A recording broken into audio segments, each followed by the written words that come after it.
We're still here at the 31st Nigeria Economic Summit, and I have with me the lead economist at SPM Professionals, Dr. Paul Alaje. We'll be dissecting some of the issues that will be discussed here at the 31st Nigerian Economic Summit. The theme is the reform imperative, building a prosperous and inclusive Nigeria by 2030. A warm welcome to you, sir. Thanks for joining us here at our ad hoc studio at the 31st Nigeria Economic Summit. Let's get straight into it. Nigeria has made some very bold economic reforms over the past 2 years. Many citizens are yet to feel the benefits. How do we bridge the gap between reform on paper and prosperity in the lives of people? Well, thank you so very much for having me. I'm happy you came to Abuja. We're hoping you'll be here permanently someday, maybe. We're working towards that. Yeah, not too long from now. So I must say that reforms all over the world sometimes take time.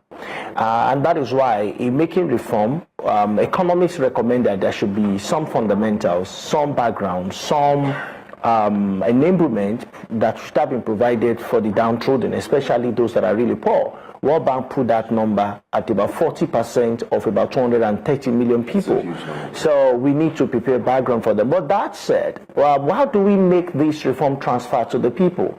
If you have eaten sandwich before, there is something in between bread and bread. Economy that wants to transform must make sure that what is in between is bigger than the volume of bread and bread. Now, economy is divided into three layers. You have the primary, you have the secondary, and you have the tertiary. The primary sector is the agro sector, and if you ask me, very visible in Nigeria. That's where you have farming, planting, and so on and so forth. The second sector, which is the manufacturing sector, and the last sector is the service sector. The service sector is also very huge, where you have the banking, you have insurance, and you have all of those. But what we transform Nigeria, what we make impacts to be felt, is when you move away where your focus from agriculture and service into manufacturing. That is when production, manufacturing, factories, and all of these we need a lot more. One of the things that the reform should also ensure that we have is improvement in our energy supply and power supply, by the way, from about 5,000, 7,000 megawatts that is distributed to about 50,000 megawatts. And that is why many people feel that, oh, why are we not feeling the impact of reform? I tell you, when Germany promoted reform in 1945, shortly after 1945, after the First World War, why it was easy for that reform to have impact in life of people in less than 2.5 years was because there was energy, there was power supply that made production come into form. Industrialization was quite easy. I mark you, they were worse off than we are now. To be a woman in 1945-46 must mean that you are willing to give your body to any man around, because security, law and order has been completely destroyed. They're coming from the loss in the Second World War. Exactly. Yeah. So for Nigeria, it's important for us to know that yes, reform has been done. In fact, it's ongoing. But what is most important is what are the enablers. That is what will bring prosperity to our people. Whether there is reform or not, from in recent history, 1999 to date, how is it that Nigeria has not been able to get up to top 100 on Human Development Index? We've been 140, 130, 152 of countries around the world. As a matter of fact, it's not just Nigeria. For most countries in Africa, none has been able to get in the last 20 years into top 80 in the last 20 years. What must we do to move up is to look at what are other countries doing. What does economic recommend? You cannot, and I speak with all sense of responsibility, say your country will become a prosperous nation when the energy consumption per head is low, like we have it in Nigeria. But once you start seeing improvement in energy consumption, and not just to watch quote and unquote home videos, for lack of example, for production, for factory, for manufacturing, then we can say confidently that we will become prosperous. But let me say this: Nigeria is already making people prosperous.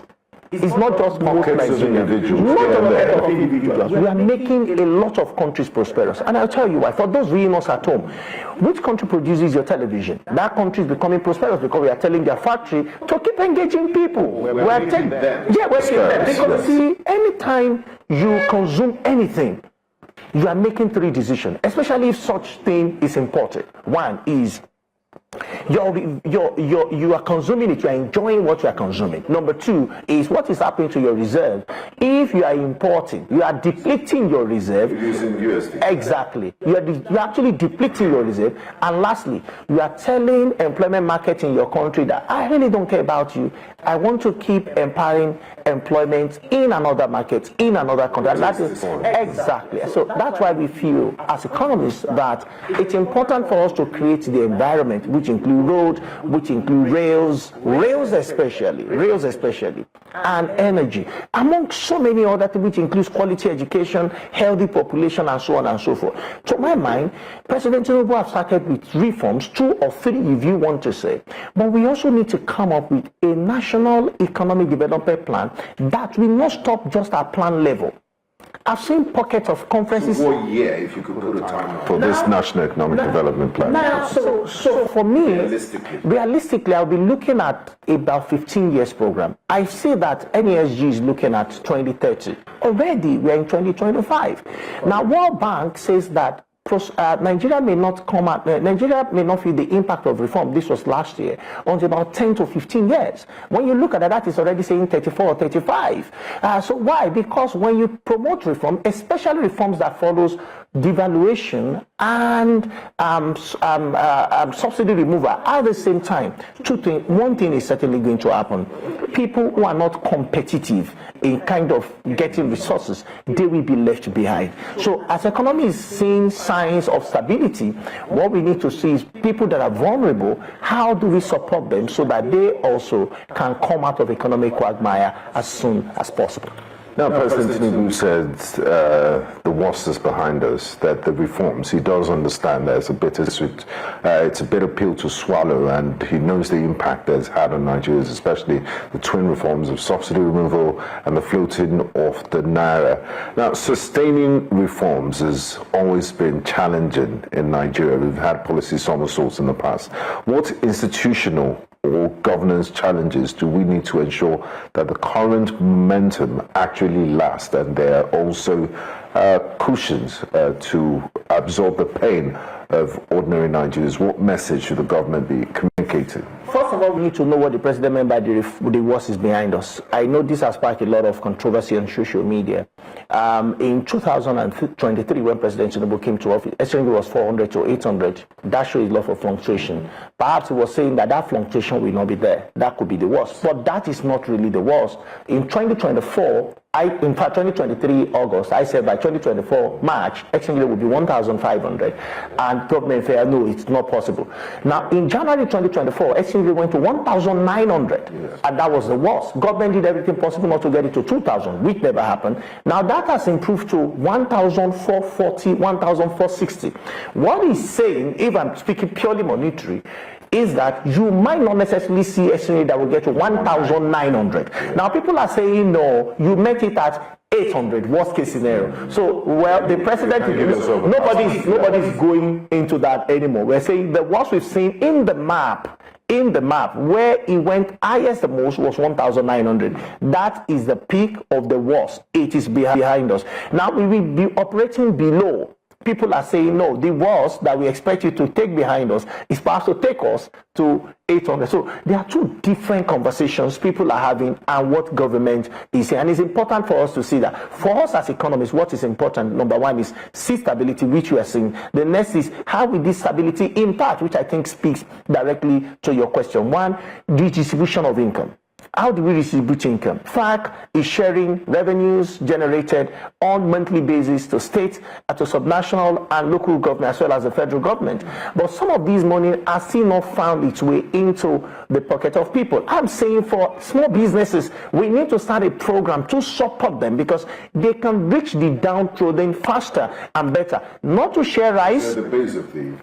Yes, not to share rice, not to share 5,000 or 8,000 or 10,000, but to support support small local businesses, because they may not necessarily be any members of any political party, but we know that they're in business. We can say you can guarantee employing one more person to your current employee status, then we can say that the impact will truly be fair. And this is what I think authorities should do so that they can have impact, positive impact on lives of people. Now, Dr. Paul Alaje, before we let you go, finally, if you had one key success indicator for Nigeria's reform agenda by 2030, something tangible we could measure, what would that be? And Nigeria should leave a low-income country to a middle-income country.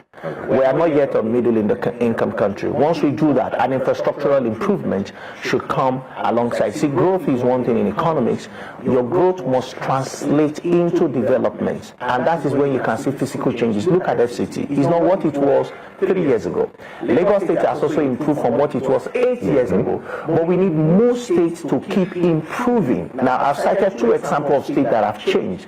Can I say that of some other state? I don't want to mention them, so some state will not think, oh, maybe Paul is against us. But I'm saying 2 states that have seen visible changes. Maybe I can have part of your state because I've seen some good visible changes to those states. But there are some states that, instead of actually growing positively, in spite of the revenues, in spite of increase, I have seen worse. And some states have tried to maintain current infrastructure. So if growth is existing while you are seeing visible infrastructure, what it means is that government might be voting more into capital expenditure, or they have new partners that is helping to build capital expenditure instead of just recurrent expenditure. And this is the way to go, because of all the monies that we give in recurrent expenditure, are they really staying here, or we're using them to import what to eat? Remember, when we use them to import what to eat, we're telling the population on the other side, keep getting jobs, your reserve should keep getting bigger. So Nigeria is a country that makes people prosper. The question is, who is getting prosper from the prosperity potentials of Nigeria? Are they Nigerians or not Nigerians? But once you're a country, someone must prosper from you. That's how it works. Thank you so much for your time. Do understand you have speaking engagements here at the 31st National Economic Summit. That's Dr. Paul Alaje, lead economist at SPM Professionals. Thank you so much.